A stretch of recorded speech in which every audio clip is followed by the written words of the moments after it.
Om Ajnanatimirandhasya Jnananjanishalaakaya Chakshurunmilitam Yena Tasmai Shri Gurave Namaha. Nama Om Vishnupadaya Krishna Presthaya Bhutale Srimate Bhakti Vedanta Swaminiti Namine. Namaste Saraswate Deve Gauravani Pracharine Nirvishesha Shunyavadi Paschatya Deshatarine.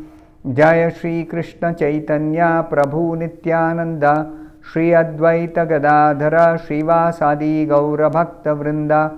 Hare Krishna Krishna Krishna Hare Hare Hare Rama Rama Rama Hare Hare.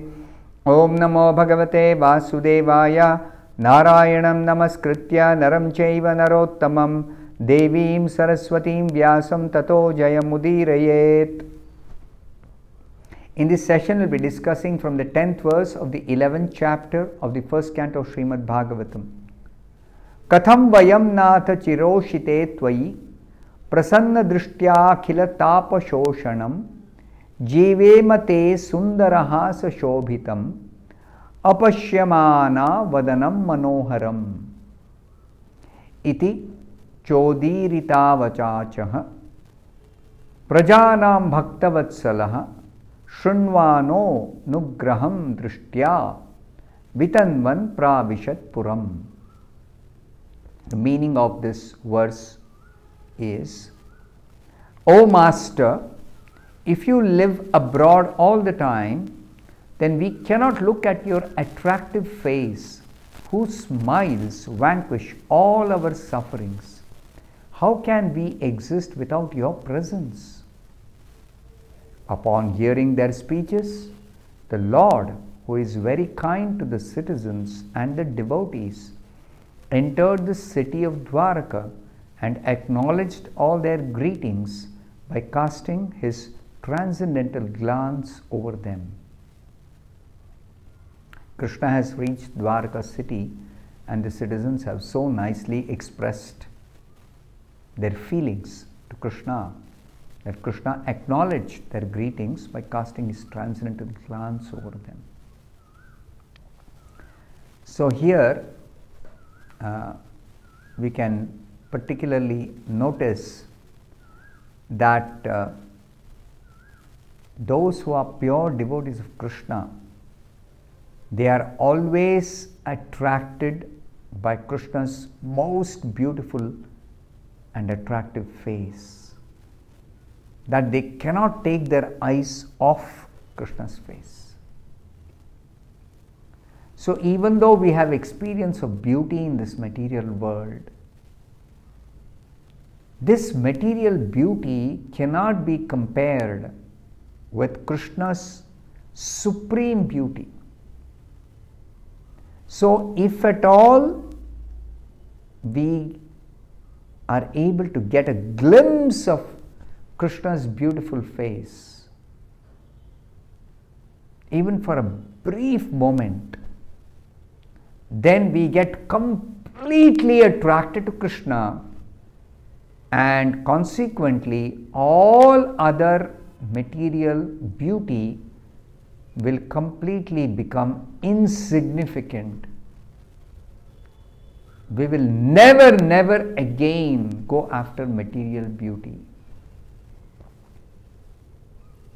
So how do we get attracted to Krishna's beautiful form? By just getting a glimpse of Krishna's beautiful face. That is what is being described here. That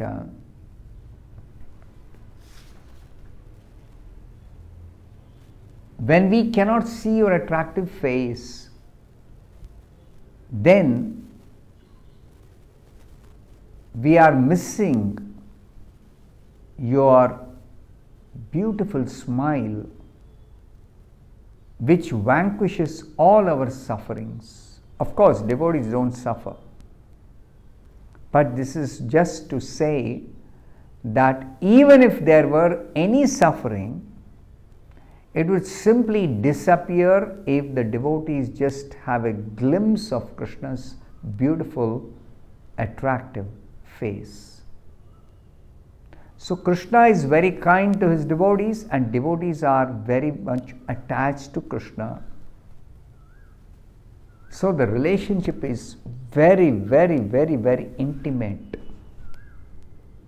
It doesn't matter what is the variety of the relationship, because the relationship between Krishna and his devotees is of varieties. But whatever be the variety of relationship, all relationships with Krishna are very, very intimate. So therefore, any pure devotee of Krishna situated in any variety of relationship is always very, very, very, very much attached to Krishna. And Krishna equally reciprocates with every kind of devotee. That is a transcendental variegatedness in the spiritual world. There are countless devotees, all of them in the spiritual world, Krishna's personal abode, are pure devotees. They have very intimate relationship with Krishna. They are completely absorbed in thought of Krishna. They are only engaged in serving Krishna. And Krishna personally reciprocates with each and every devotee. This we have to always remember. Don't consider Krishna to be like another person of this material world. Never make that mistake. So we have to carefully read, hear, understand the truth. Tattvataha. You have to understand who is Krishna. Don't hear about Krishna from unauthorized sources, from people who do not factually know Krishna. Don't hear from such people who do not factually know Krishna. They will be misleading you.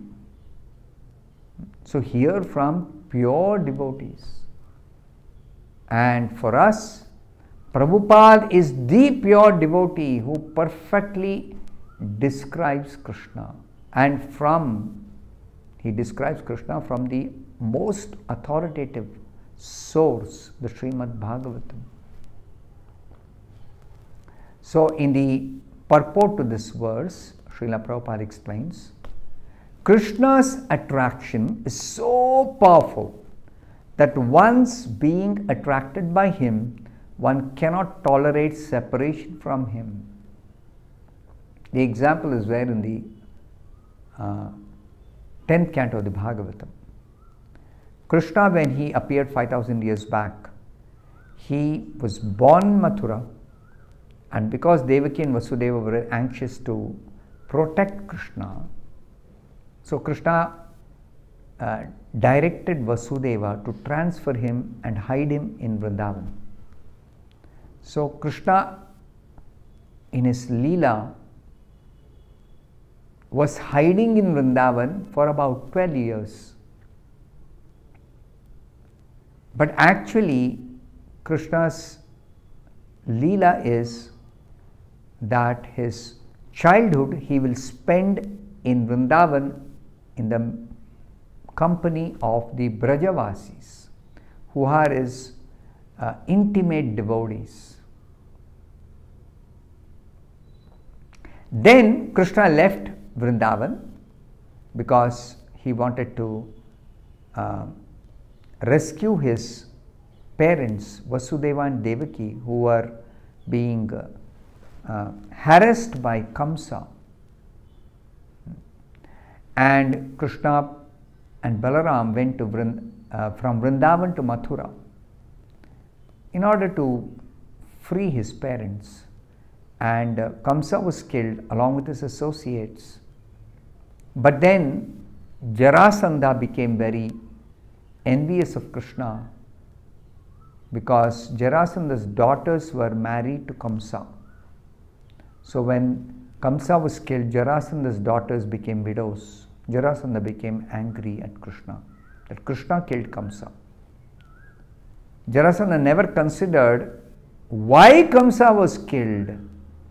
He never thought about that. He never found fault with Kamsa. This is the way of the demoniac nature, Asuri Swabhava. So Jarasandha decided to attack Mathura and kill Krishna.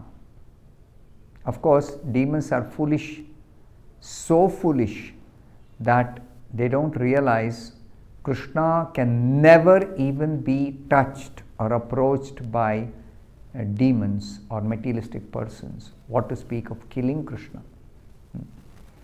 Anyway, Jarasandha decided to attack Mathura. He went with one Akshauhini division of army, and Krishna, in order to not disturb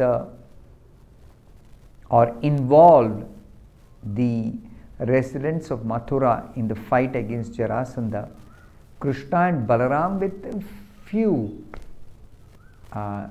soldiers, they faced the army, huge army of Jarasandha outside Mathura, and Krishna and Balaram completely destroyed the entire army which had accompanied Jarasandha, but spared the life of Jarasandha.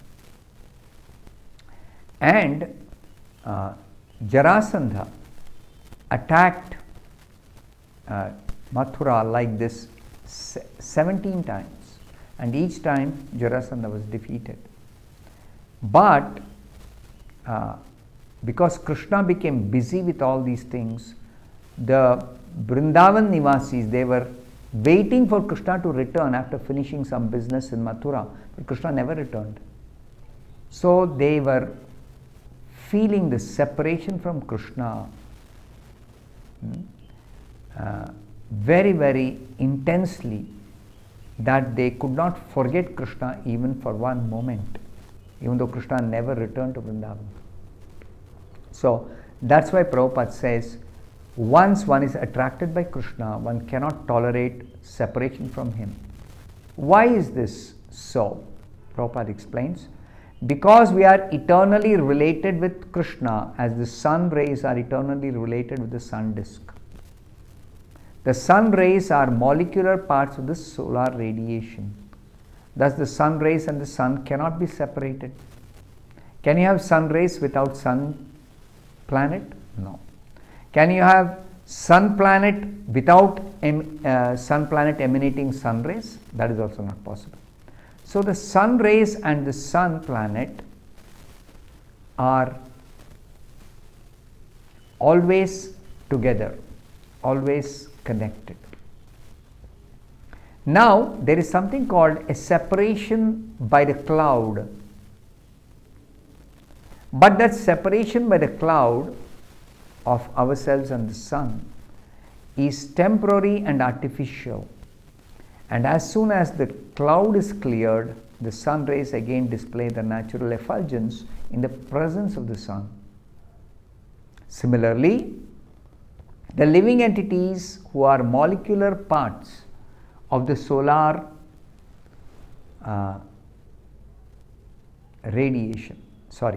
the living entities who are molecular parts of the whole spirit, Krishna, are separated from the Lord by the artificial covering of Maya or illusory energy. This illusory energy or the curtain of Maya has to be removed, and when it is so done, the living entity can see the Lord face to face, and all his miseries are at once removed. Nobody likes miseries, nobody likes suffering. Just if the curtain of illusory energy is removed and we are able to see Krishna face to face, then immediately all our miseries are vanquished. This was explained in the previous verse. By the residents of Dwaraka, when they received Krishna, they expressed their feeling that simply by looking at your beautiful smiling face, all our sufferings are completely vanquished. So that is true for everyone, not only for the residents of Dwaraka. So the solution is given here, and it rests upon us to assimilate it or not. Bhagavatam is giving us the solution, how to vanquish all our miseries, all our problems. simply by becoming Krishna conscious and seeing Krishna face to face. All our problems are solved. I'll stop here. Thank you very much. Hare Krishna.